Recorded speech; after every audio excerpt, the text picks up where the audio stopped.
Hi Aquarius, ang pagbasang ito ay para sa lahat. Alamin natin ang iyong present situation, causes of conflicts and obstacles at mga pagbabago na kailangan mo, ang iyong strengths, other challenges at ang final outcome nito. Okay, one more.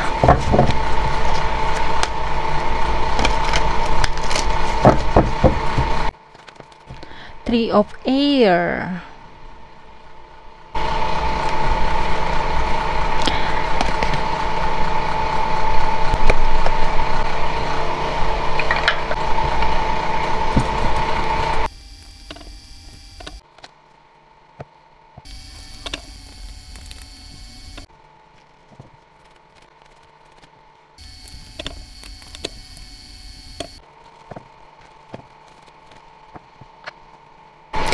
Okay Aquarius, ito ang iyong present situation, ang Three of Air. Nakikita dito dahil sa mga pangyayari, sa mga hindi inaasahan, sobra kang nalulungkot Aquarius. Maaaring ang nakalipas na pangyayari na hanggang ngayon ay kinai-stress mo pa rin. Hindi ka pa rin mapalagay, dinaramdam mo pa rin. Pagalingin mo muna ang iyong nararamdaman Aquarius, pakawalan mo ang sakit ng mga alaala and move bravely forward. Forgiveness is a powerful healer. Huwag ka mag-stay sa energy ng nakalipas o sa mga disappointment na iyong nararamdaman, sa mga nangyaring labanan na hindi ikaw ang nanalo, sa mga salungatan, sa mga pagtatalo-talo. Remember to forgive yourself for choices you might wish and made differently. Kung ano man ang nangyari, nakikita naman dito ginawa mo ang lahat ng iyong makakaya. Pero wag mong kalimutan, patawarin mo ang iyong sarili. Kung ang dahilan ng iyong kalungkutang ito ay sa iyong career, tandaan mo Aquarius, marami pang pagkakataon. Lahat ay may dahilan kung bakit hindi mapapasa atin Aquarius.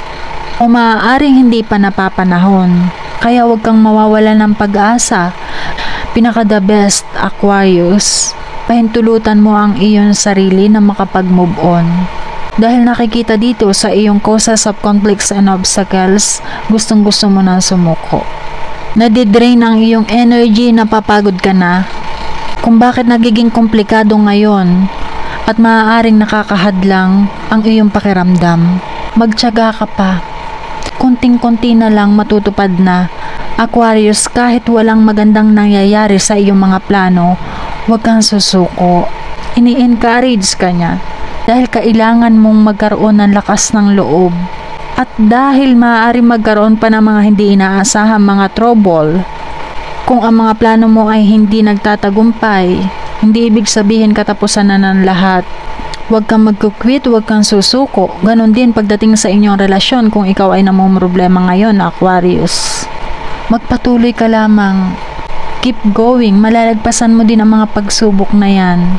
Ang nagiging dahilan kung bakit lalo kang nadadown, kung bakit ka lalong nalulungkot, ang iyong energy, ang iyong pakiramdam.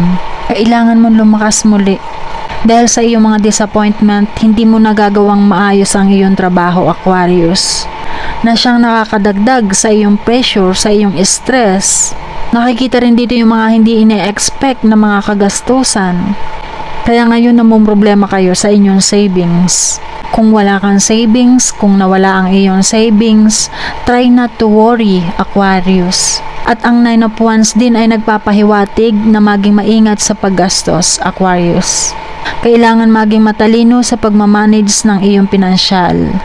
At naandito ang Six of Cups. Ito yung mga pagbabago na iyong kailangan. Unang-una, sinasabi dito, kailangan may natutunan ka sa mga nakalipas na mga pagkakamali, Aquarius. Maring yung iba sa inyo maganda ang katatayuan sa buhay dati. Ngayon ay nakakaranas ng mga pagbabago, hindi inaasahang mga pangyayari na punta sa wala. Nakikita din dito, Aquarius, na nabubuhay ka sa mga magagandang alaala. Maaaring yung iba sa inyo dating biyahero, no? Yung iba sa inyo maaaring yung ginhawa mo sa nakalipas ay lagi mong naaalala. Ang iyong pagkabata, ang iyong mga kababata na hindi mo na nakikita ngayon. Naiimpluwensyahan ka pa rin ng mga alaala ng nakalipas. Ang mga pagbabago na iyong kailangan, Aquarius, huwag kang mabuhay sa mga alaala. para makamove on ka. Gawin mo na lamang na inspirasyon ang mga magagandang alaala, Aquarius. Yung iba sa inyo, kung malayo ngayon sa inyong pamilya, ikaw ay nakakaramdam ng homesick, marami naman ngayong paraan para makausap mo ang mga mahal mo sa buhay, lalo na yung may mga anak. Huwag kang patatalo sa iyong homesick na nararamdaman. At para sa mga nakakaranas ng pang-aabuso, huwag kang matakot humingi ng tulong. At kung meron kang nagawa na hindi maganda na hanggang ngayon ay nakukonsensya ka, bumabalik man ang mga alaala, patawarin mo ang iyong sarili para makamove forward ka. Nakikita rin dito yung trauma. Ano man ang hindi magagandang nangyari sa nakalipas, kailangan may matutunan ka at mag-move on na. I-let go mo na ang hindi magagandang pangyayari sa iyong buhay. Iyan ang mga pagbabago na iyong kailangan, Aquarius. Dahil dyan, ito ang iyong strengths, ang 2 of Wands. Gamitin mo ang 2 Wands, Aquarius. Huwag kang panghinaan ng loob. Kayang-kaya mong malagpasan ang mga pagsubok.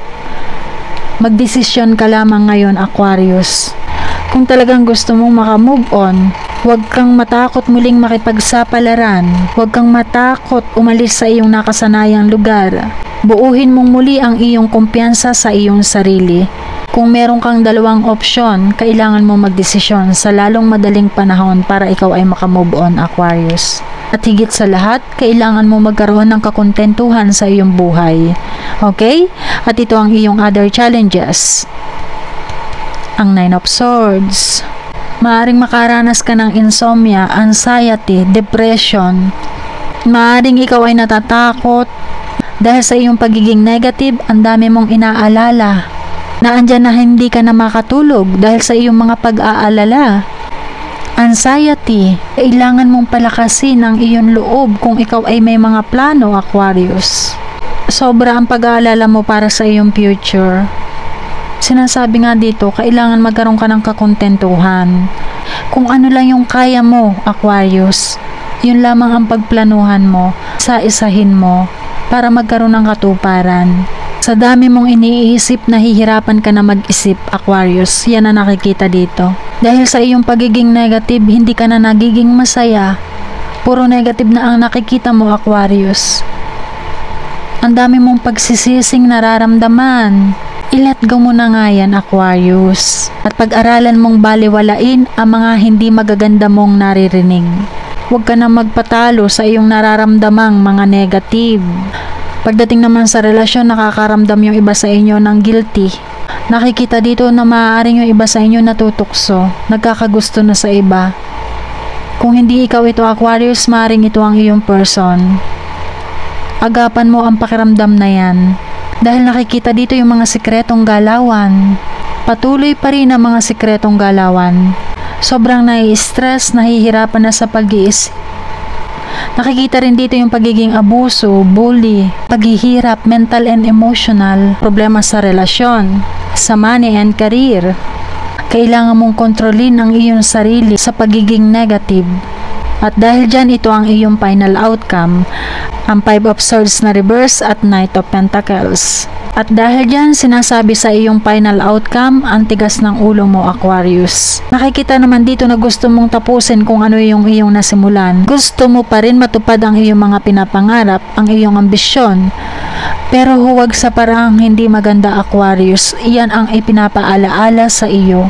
Umiwas sa mga hindi magagandang gawain para lamang matupad ang iyong mga pinapangarap. Huwag matukso na gumawa ng hindi maganda. Yan ay ipinapaalaala lamang sa iyo, Aquarius, dahil nakikita dito ang katigasan ng iyong ulo. Aquarius, huwag kang sumuko sa mga challenges na mararanasan mo. Kailangan may matutunan ka sa mga hindi magagandang nangyari sa iyong buhay. Iyon ang gawin mong inspirasyon, Aquarius. Huwag kang patutokso sa easy money, Aquarius. Nakikita naman dito na ma-overcome mo ang mga challenges. Pagsubok lamang sa iyo ang iyong nararanasan ngayon. Kaya huwag kang mawawala ng pag-asa sa mga namumroblema sa relasyon. Communication is the key, Aquarius. At respeto sa bawat isa kahit na kayo ay nagkakaroon ng mga argumento. Magiging maayos na rin ang mga konflikt sa trabaho. Maaari magkaroon na ng pag-uusap-usap. Sa mga nakakaranas ng paghihiwalay sa relasyon, alamin natin kung ano ang message sa iyo ng iyong person o ng iyong ex-person.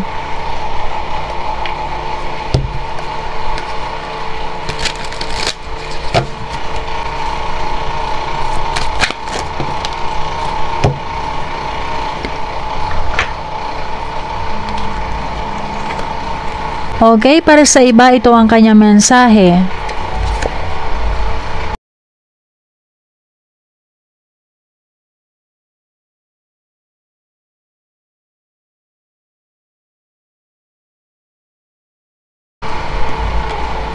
At para naman sa iba, ito ang kanyang mensahe.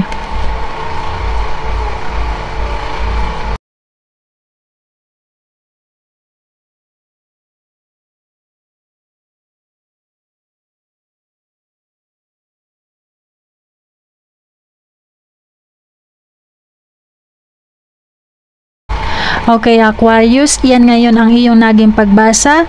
Gawin mo lamang itong gabay kung iyong nais. Kita-kits po muli. Number 1 Rashi po. Paki-like and subscribe na. Thank you! Bye-bye!